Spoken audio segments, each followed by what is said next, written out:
Hello and welcome to Pass or Fail with Kobe and Azael. Don't mind the title card. It's just outdated. They gotta update it. Don't worry about it. All right, let's get into it anyways. We have 9 slides for you this episode. Let's get to it. Better item, Leandri's Torment or Morel Anomicon? The debate raging around the world.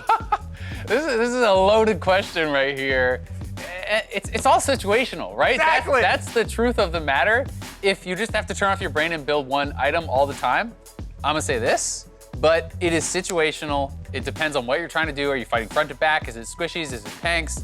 Do they have a lot of MR? Do they not? There's so many variables. Exactly, and there's multiple pieces to this because Morel Anomicon includes an Oblivion Orb, which gives you flat magic penetration, very good for rushing early on in the game, pretty much always good for any burst mage.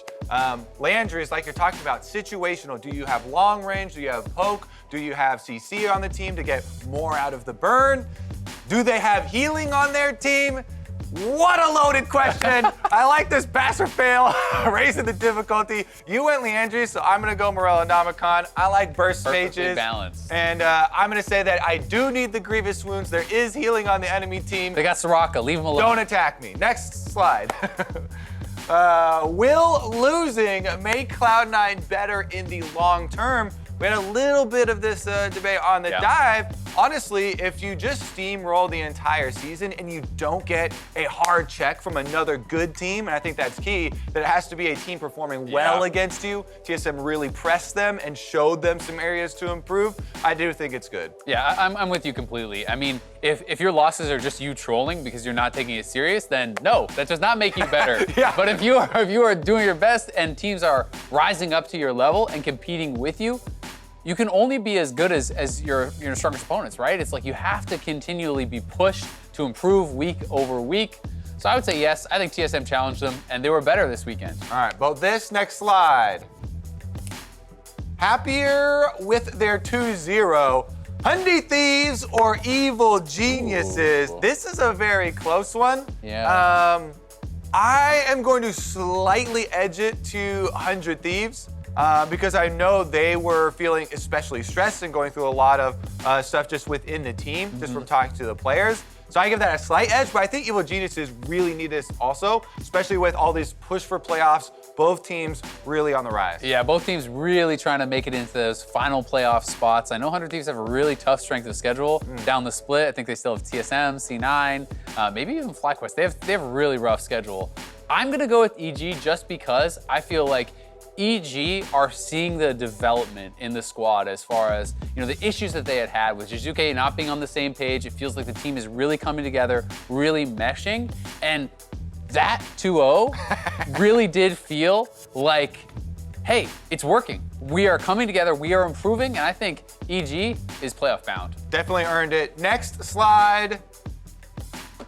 More needed 10-5 nerf. Is it Ornn or Set? These right up there are number 1, number 2 for me. I think they both really need it.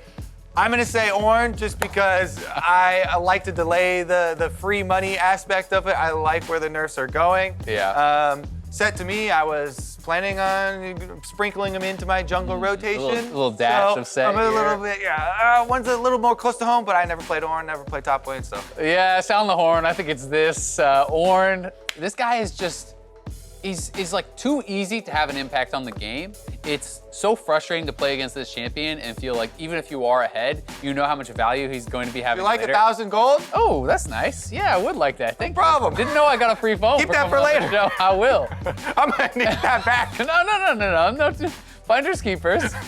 Like these, giving you these free items. He's got the long range engage. He's so hard to punish. At least in solo queue, if you're willing to take some risky picks, there are some picks that can do well into Set.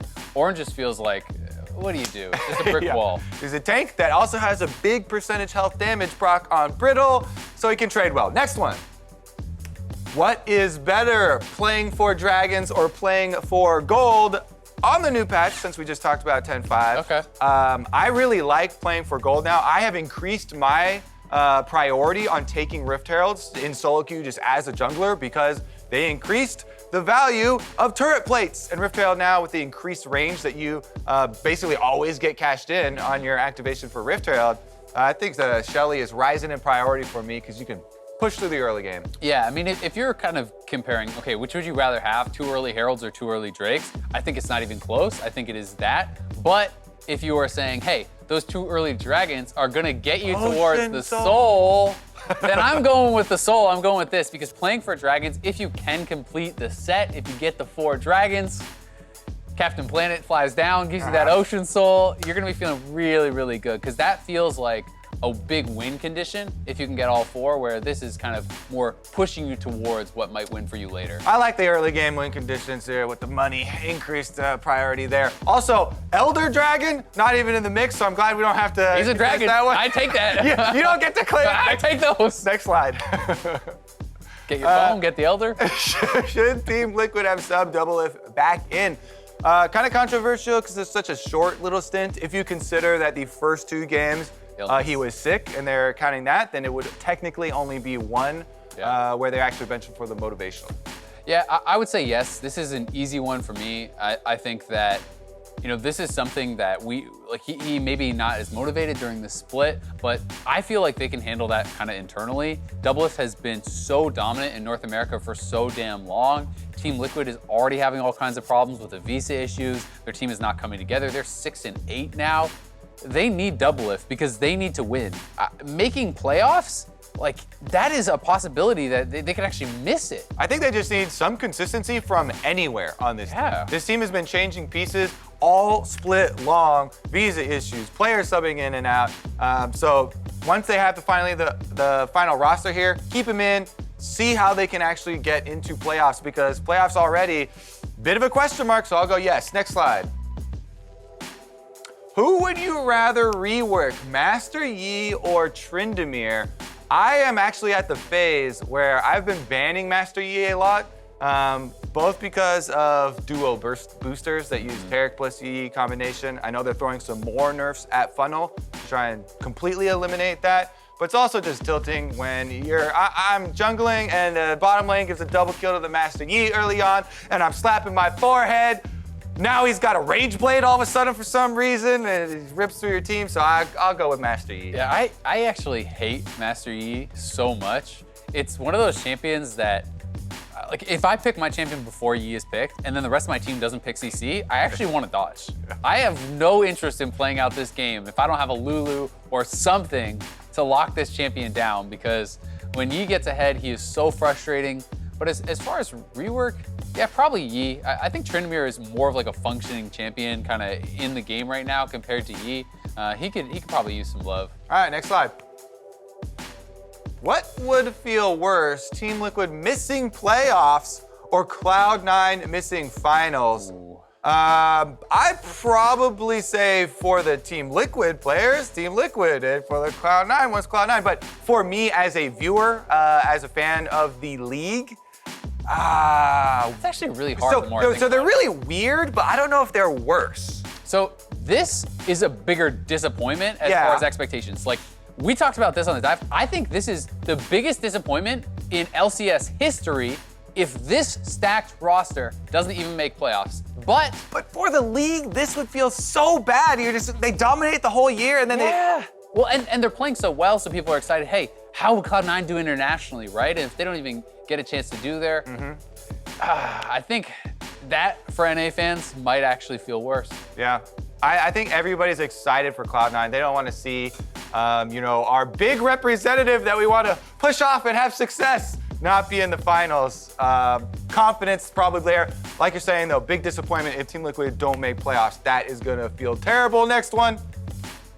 Will the Dignitas Baron be a meme forever, or is it going to die? Recently, it was revived. I had thought they had gone a very long time keeping this one down. You know, you're staying on your diet, you're not cheating on smoking, whatever your vice is, you're not gambling, you're not doing anything. And then all of a sudden, just a little friend pops up, hey, wanna go to the casino, Azael? Smoke some cigarettes while you gamble and drink? Sure! And there goes the Baron, right back up, and as soon as it does, everybody jumps on, they're like, I knew it, Dig Baron! I would say no. This meme will never die. Like some of the truly great lasting memes. They are going to be around. TL 4th, they won 4 straight championships. People still talk about TL getting 4th all the time. Some of these memes, they will not go away. Anytime Dig throws a Baron, people can be popping off. Yeah, I agree. That one's not gonna die. I think that's our last slide as well. Thank you for joining us for our first episode of Pass or Fail. Actually, not true. We had one several years ago. Yeah, that's true. You can go dig that one up if you really want to check the tapes on that one. But join us this week, 1:30 on Saturday for the LCS. See you there.